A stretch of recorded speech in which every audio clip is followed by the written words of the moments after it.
Anong tingin mo surprise ko ngayon? Hindi ko makita eh. Hindi mo makita? Ala, ayan. Yan.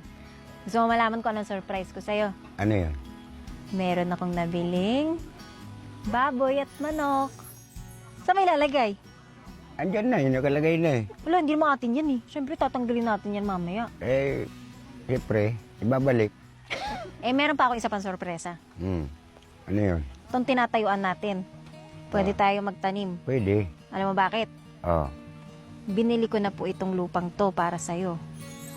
Lupa mo na to. So? Kaya kinuha ko ID mo, binili na po natin ito. Lahat ito, yan, lahat yan sa'yo. Gagawa tayo ng bahay mo.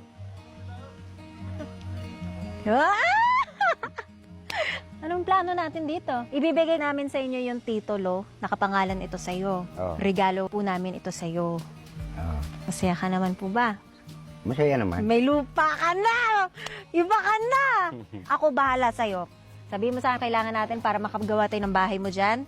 Tapos lalagay pa tayo marami pang hayop. Mga alaga muna natin yan. Tapos magtatanim tayo dito. Pwede.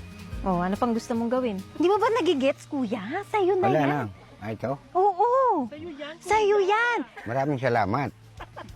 Saan tayo magtatayo ng bahay? Doon, sa may gilid ng kalsada. Doon ang bahay mo. Oo. Pero kukuha tayo ng mga tutulong sa'yo, hindi pwedeng ikaw nang gagawa. Oo. Kailangan boss ka na lang, foreman, ganun, ha? Dadamihan pa natin yan. Kambing, baka, anong gusto mong hayop pa? Palaka.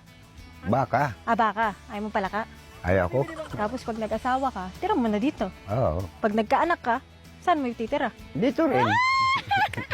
Masaya ka naman. Oo. Mula sa mga kapatid mo, 5 to 10 minutes lang. Malapit lang siya. Galing sa amin. Doon. May kuryente, lahat na. Bukas linisin na natin yan. Oo. Bayad na yan, ha? Wala kang utang. May kwarto kaya ako dyan?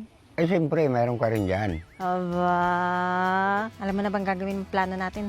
Mag-ipon ng pambili ng mga kahoy. Ako nga magbabayad. Oh, Wala kang ipunin. Ako na lahat.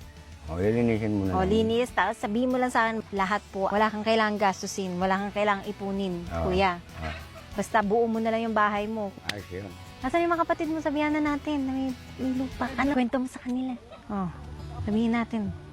1, 2, 3. Binigay na sa akin tong lupa. Ay, aba. Ni sister. Uy, ang swerte mo naman, Thank kuya. you, Lord. Thank you po, Ma'am Ivana. At Pati hindi lang kay yun. Ma'am Ivana. Hindi lang yon. Ano nga ba? Ano? Yung pampatayo dyan, akong bahala. Walang iisipin. Lahat tayo ng bahay. Tapos lalagay tayo ng taniman, dadagdag tayo ng maraming hayop. Thank you po. Yan ang magiging negosyo mo. Yung mga hayop, paparamihin mo yan. Yun, para may libangan talaga siya. Alagaan mo yung mga baboy mo, tsaka yung manok. Oo, masaya. Masaya ako, Oo. masaya. Ay, wow. Thank Thank you, you, Lord, Lord. talaga. Thank you, Lord. Thank you po kay Ma'am Ivana. Thank you kay Ma'am Ivana.